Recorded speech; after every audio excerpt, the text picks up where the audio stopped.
The Taliban regime was particularly tough on the women of Afghanistan, and soon after their ouster in 2001, women across the country embraced their freedom. 18 years later, in 2019, Afghanistan is still fighting an ongoing war with the Taliban, and peace talks between the U.S. and Taliban began earlier this year. U.S. Representative Chrissy Houlihan and Adam Schiff believe it is important for Afghan women's concerns to be heard during any kind of peace negotiation. One of the reasons why I've been an advocate for Afghan women and their health, Afghan women and their education, also making sure that we think about the role of women in conflict, is because there needs to be a more of an opportunity for women to participate in all parts of society, certainly, but also in discourse on this kind of peace process. Afghan women need to be at the table as part of the Afghan government delegation in making these decisions, and then I'll have confidence that women and girls' rights are being respected. In Kabul, Afghan politician Fawzia Kufi says it is important to remember who the Taliban are before negotiating. I believe it will be premature to judge that the Taliban have completely changed. We still see the Taliban fighting inside Afghanistan. We have witnessed that they have challenged women's education and rights.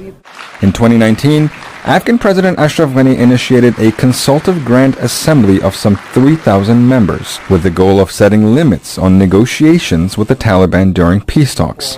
30% of this assembly were women. If women do not raise their voice and raise their policy and suggestions for peace, no one can represent women. Dialogue with the Taliban also raised concerns among women's rights activists like Farahnaz Froutan, prompting her to initiate a social media movement called My Red Line. My Red Line is the voice of Afghanistan for sustainable peace, which started in 2019 during the height of peace talks between U.S. and Taliban. So we can raise the people's voice, which is peace should be for all the people of Afghanistan and not limited to some. And the peace that comes to Afghanistan must be a sustainable peace.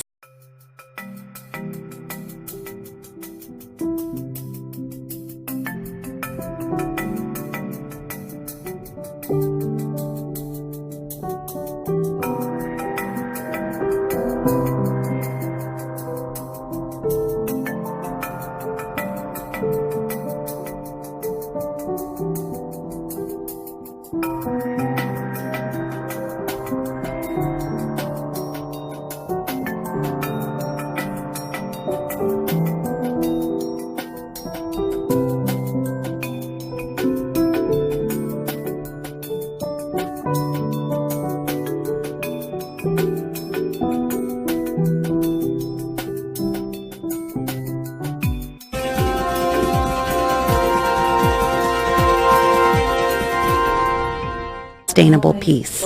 While 2019 will be primarily remembered for the beginning of peace talks with the Taliban, it may also be remembered as the year women spoke up. Some 31% of the 2 million voters who cast their ballots in Afghan presidential elections were women. Young women need to participate in election because we should work hard for our future. According to a survey done by the Asia Foundation, 86.6% of Afghans support women's education, which has increased since 2018.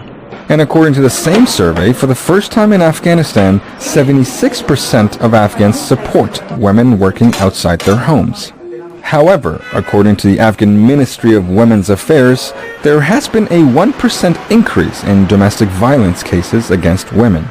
Deputy Minister Spojmay Wardak says one reason for the increase in domestic violence may be that the ministry is focusing more on educating women across the country about their rights. Simply put, women are no longer silent in their homes and are actively seeking legal assistance. In the year 2019, officials of this ministry have traveled to 224 districts. We tried to focus more on districts than major cities, and one of our main programs was to educate women about their rights.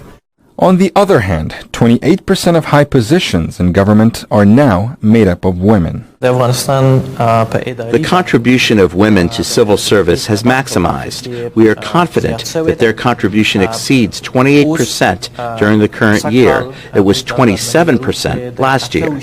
While the fear of the Taliban returning is very much alive in the hearts of millions of Afghan women, it seems more Afghans than ever before support Afghan women taking part in society. For Najiba Khalil in Washington and Lima Niazi in Kabul, Bejan Hamdard, VOA News.